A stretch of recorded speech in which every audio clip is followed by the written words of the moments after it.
Good morning, everyone. This is the last reaction for my class. It's not the last video because I do want to do a overview of Unit 6 later, but our last reaction for Unit 6 is going to be Non-Markovnikov addition of HBr. If you Google this, I think the majority of people say anti-Markovnikov, but I was taught non-Markovnikov, so it's just out of habit. Basically, if you think about an alkene and you add HBr, you use Markovnikov's rule. And in this case, we're going to do the opposite. We're going to go against our instinct and put the H and the Br in opposite places. We're going to switch them. Okay?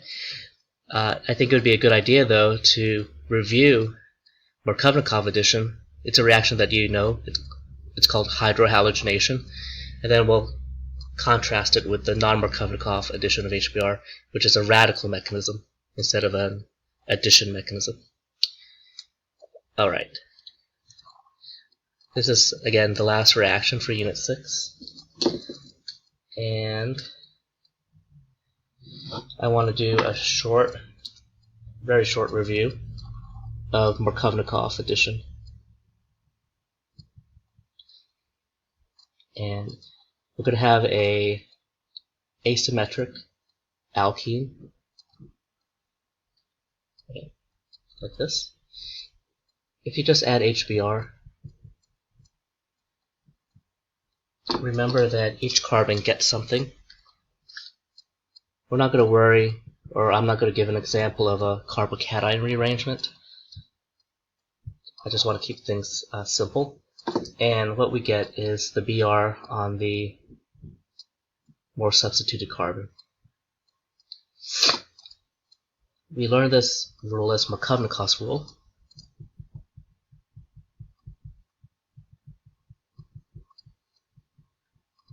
And one way you could remember Markovnikov's rule is the phrase, the rich get richer.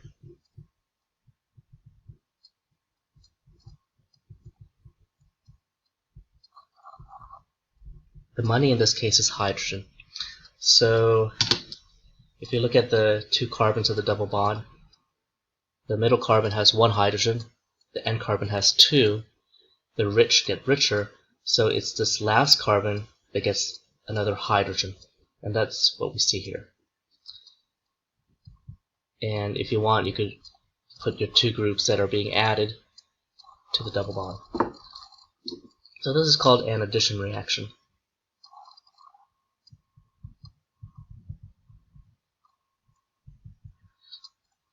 That adds H and Br in a Markovnikov fashion because the rich get richer. The name of this reaction specifically was hydrohalogenation. Hydrogen, halogen.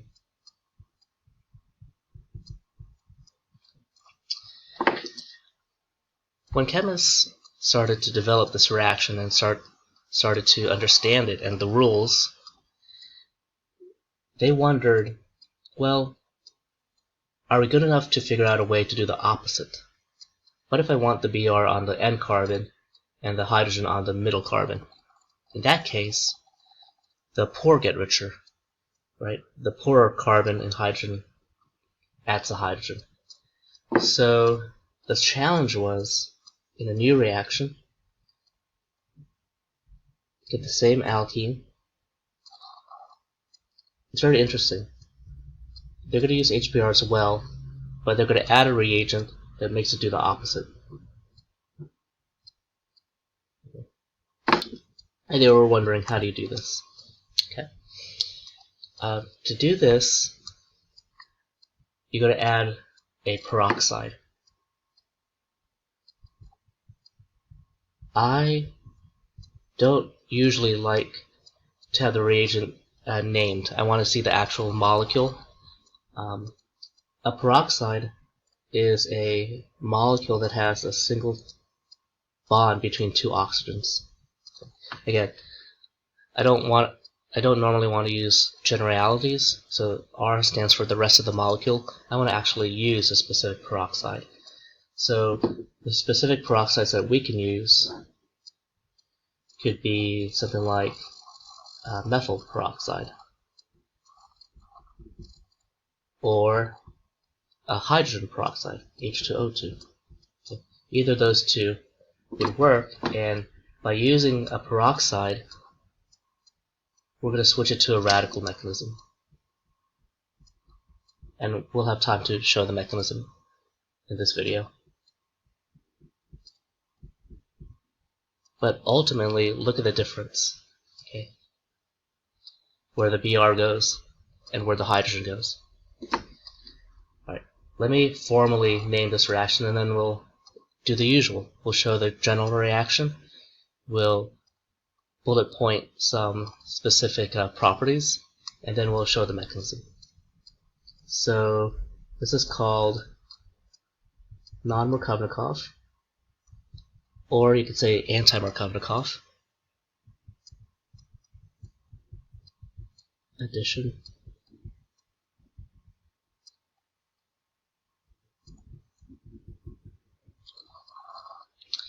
And let me give us another alkene. How about that one? Well, Markovnikov, if it follows Markovnikov's rule, we'll put the Br on this carbon, more substituted. But we're going to put it on the opposite carbon, and you could use HBr or HCl, but HCl tends to be a little less specific in terms of following this rule. So if you want to do a halogenation non-Markovnikov, I would use HBr, and the peroxide I'll use is I'll use the methyl peroxide. This is a tip-off that we are doing a radical mechanism, because actually the oxygen-oxygen single bond is pretty labile, and you do a homolytic cleavage in the mechanism. Let's not worry about that. Let's worry about the product. Now the thing about the product is that we did form two stereo centers, or two chiral carbons. And we're going to learn, I'll do the mechanism almost immediately after this, we're going to learn why it has certain stereochemistry. But for completeness, let's list the bullet points. This is non-Markovnikov. Remember, this describes the regioselectivity. We don't make the other constitutional isomer. The other bullet point talks about the stereoselectivity, and it's actually not stereoselective.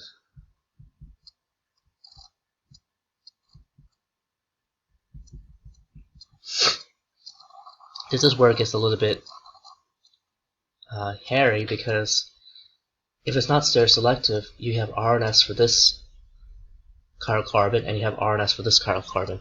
For this molecule, unfortunately, there's going to be 4 stereoisomers. But I'm going to look over the mechanism with you before attempting to do any wedges and dashes. So we'll come back to that. But I'll put a little note here. Actually,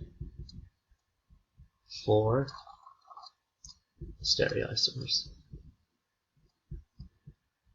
We're seeing a lot of stereoisomers because it's not selective. Okay, there's no syn or anti-addition in this case. If you remember those terms, no anti-addition nor syn addition. Okay, let me get a new piece of paper. Actually, if I have space, and then we'll do the mechanism. If there's 4 stereoisomers, we have this.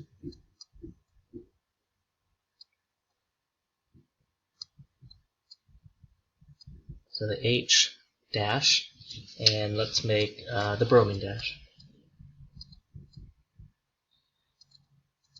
plus the H dash, the bromine wedge. The fact of the matter is still the bromine will always be on this carbon at the 4 o'clock position. Let's see if I can fit it all in one line. Let's do the opposite. Let's make the bromine wedge, the hydrogen wedge, and the bromine dash. And then the last combination, I think we haven't drawn this combination yet. Okay.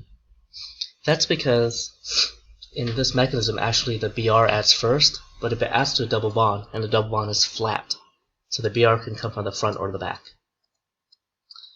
Then the radical that we form is also trigonoplanar, and the hydrogen can add from the front or the back. So let me show you the mechanism, because the mechanism is a little strange. We add the bromine first. Normally we would add the hydrogen first.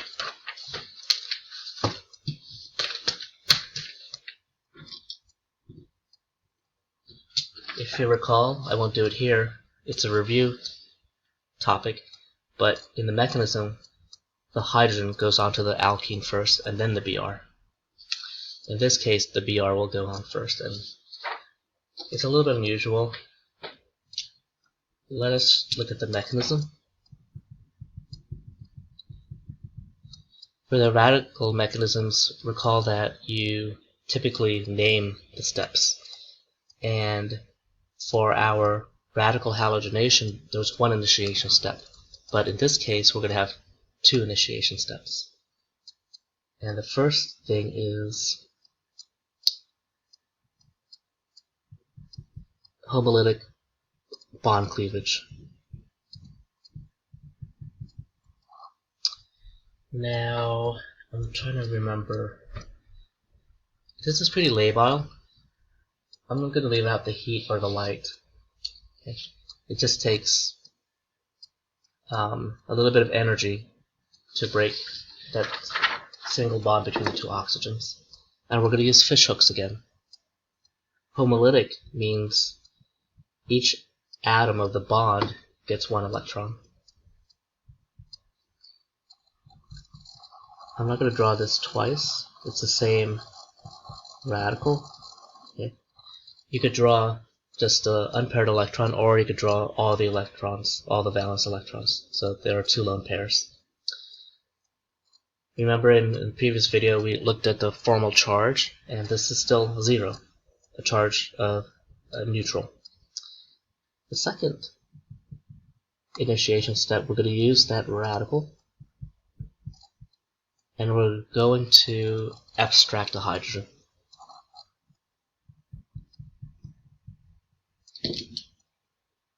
Meet in space. Okay. We're making a bond between oxygen and hydrogen, and we're creating a bromine radical.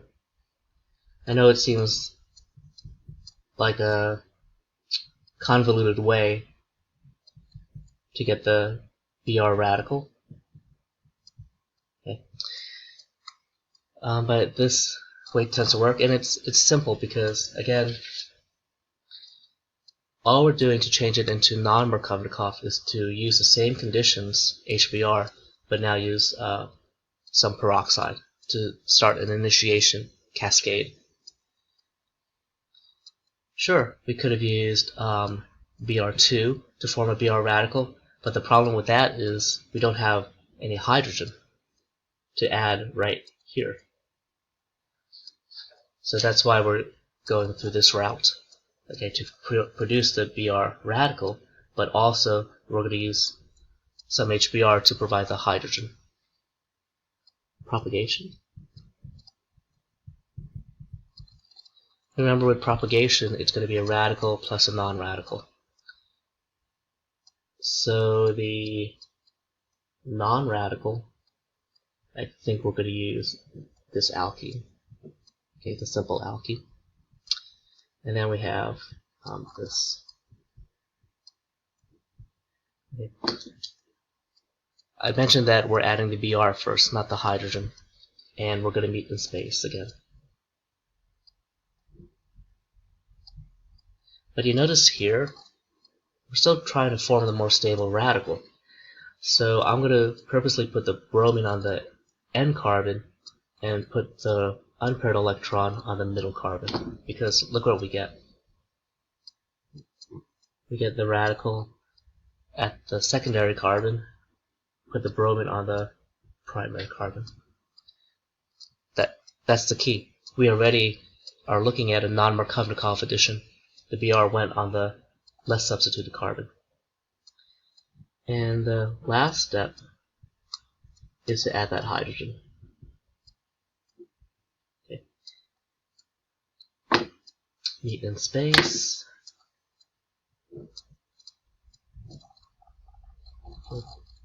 Try to make sure that the grader knows that this is a fishhook, not a full arrow. And we have our product. See, that radical now has a hydrogen. Everything's neutral. Like that carbon's neutral. If you do the formal charge equation, definitely that carbon has 2 hydrogens now.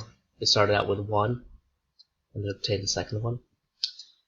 The idea for radical reactions, especially looking at the propagation steps, is you form a radical that could cycle back. Okay. You don't have to draw the green arrow, the green dotted arrow in the mechanism. Okay. Now we have some termination steps. Termination steps are when 2 radicals come together. The problem with the termination step is that we actually have 4 radicals that exist in the solution. We have the oxygen radical, we have the bromine radical, and we have the alkyl radical. Did I say 4? I meant 3. But with 3 radicals, you could have 6 different pairings. No, that can't be right. If you have A, B, and C, oh, it is a lot actually. 2 A's can come together, an A and a B, and an A and a C. 2 B's come together, an A and a B, and a B and a C. And then 2 C's can come together. So I've got 6. CA is already taken care of, and CB is already taken care of. So there's 6 combinations, and I'm not going to show you that. I will show you one of them, the one that leads to also the product. Actually, none of these combinations lead to the product because we don't have a hydrogen radical. So let me show you one possibility. The thing is, you really want to avoid termination steps when you do a radical mechanism, even if some of the products give you the product that you want. In this case, actually, none of the termination steps give you the product you want.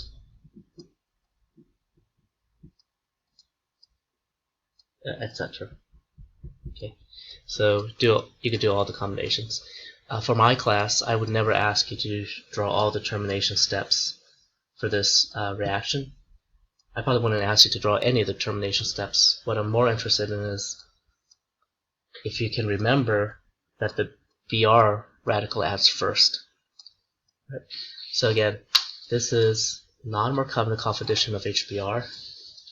The full reaction, or the general reaction, is here. Okay. Again, I would use an actual peroxide and not the abbreviation or the name. And here's your mechanism. 2 initiation steps, 2 propagation steps.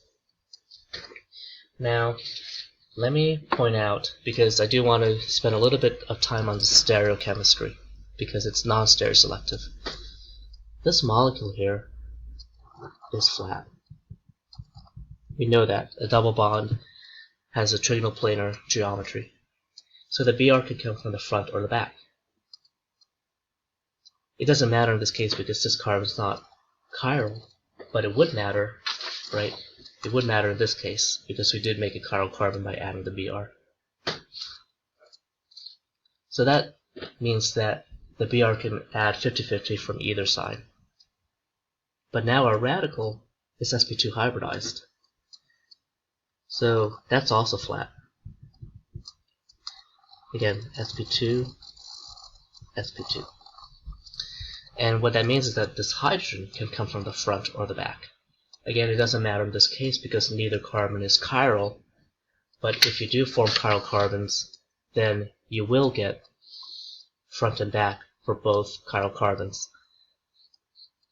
It's almost like heads and tails. This could be heads or tails, and this carbon down here could be heads or tails. How many combinations do you have? You have 4 combinations. Heads, heads, heads, tails, tails, heads, tails, tails. Okay.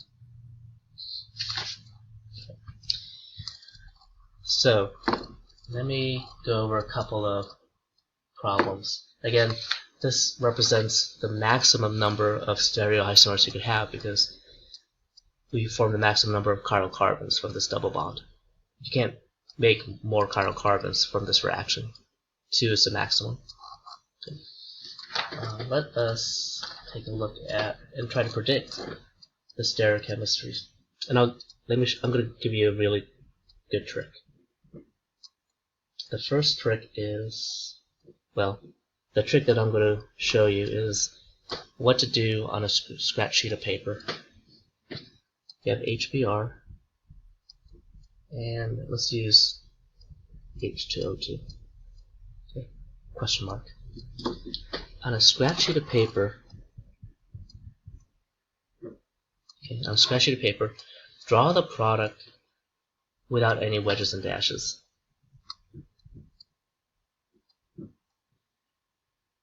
Remember, the hydrogen and bromine, one goes to one double bond carbon, the other goes to the other double bond carbon. So we're going to use anti-Markovnikov or non-Markovnikov so the rich do not get richer. Normally the bromine would go here on the more substituted, so now we're going to do the opposite. The bromine goes here. This is my scratch sheet, and what I realize here is that I made a chiral carbon.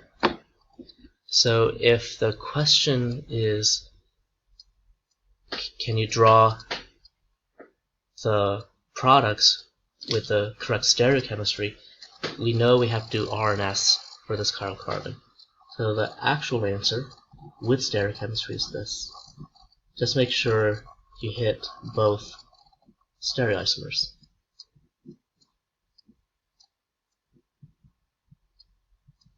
Right? One is R and one is S. It's a 50-50 mixture. This is racemic. Let me show you. So this is a case where only one chiral carbon is made, and that's why we don't have 4 combinations like we saw here. But I believe that most everyone can do this. Okay, so for my class, you'd get almost full credit if you just draw this without the wedges and dashes. But you should realize that you don't really have just one molecule; you have 2 products. Let me show you another one. Just pulling out another example. Okay, yeah, let's do this one. And let's use the same trick.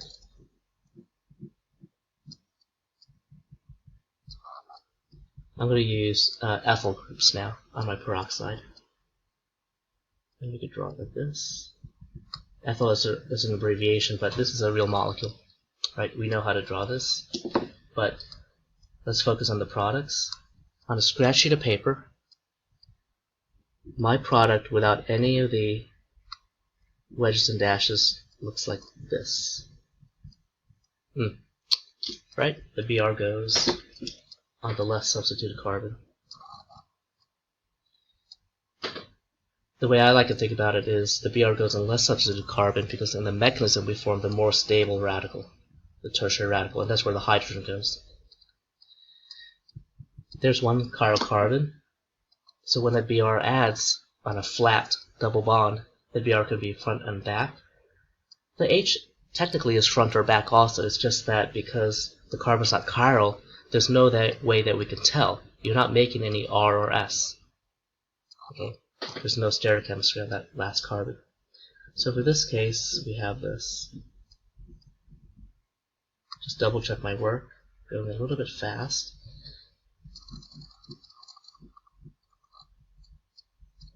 It matches, right? It matches my scratch work, but now I'm going to toggle it between wedge and dash. It's racemic, 50-50.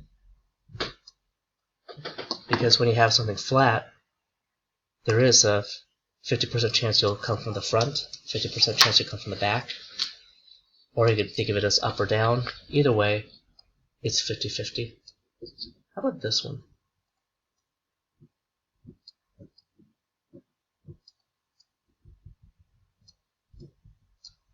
Go ahead and pause this. I'm looking at my examples, and you can actually use light or heat, but I'm going to stick with the peroxide because that's what we showed with our mechanism. Okay. I'm asking you to draw the scratch product. If there's any chiral carbons, draw the stereoisomers, and if not, just redraw the product without wedges and dashes if it's achiral. Pause the video. Okay, so if you're having trouble figuring this out, just look at our examples. Okay, look what we're doing. Now the thing about this molecule is that it's symmetrical, so it doesn't matter where the Br goes or the H. Either carbon is fine. And I'm going to put the Br right here. What I notice here is that there are no chiral carbons. This is achiral. So even if the question indicates draw stereochemistry, I would say draw stereochemistry or use stereochemistry when appropriate. It's not appropriate here because there are no chiral carbons, so I'm not going to put any wedges and dashes. I'm just going to redraw this because that's where the grader is expecting the answer. It's the same molecule. No dashes or wedges because, double check, there's no carbon that's a chiral center. Okay, so there's your examples. Again, for my class, if you just draw this without the wedges and dashes, you'll get the majority of the credit because what you're telling me is that at least you know that it is non-Markovnikov. You may know that it's not stereoselective, but could you apply that to predict all the different stereoisomers that you can get? Okay. Literally, this only has one organic molecule product, okay, because there's no R and S anywhere for this molecule. That's the last reaction. In the next video, I'm going to try to summarize all of Unit 6 to get all of these. It's not a lot of reactions, but they are a little bit unusual because of the mechanism. We're using radicals. And that will be in the next video, a summary.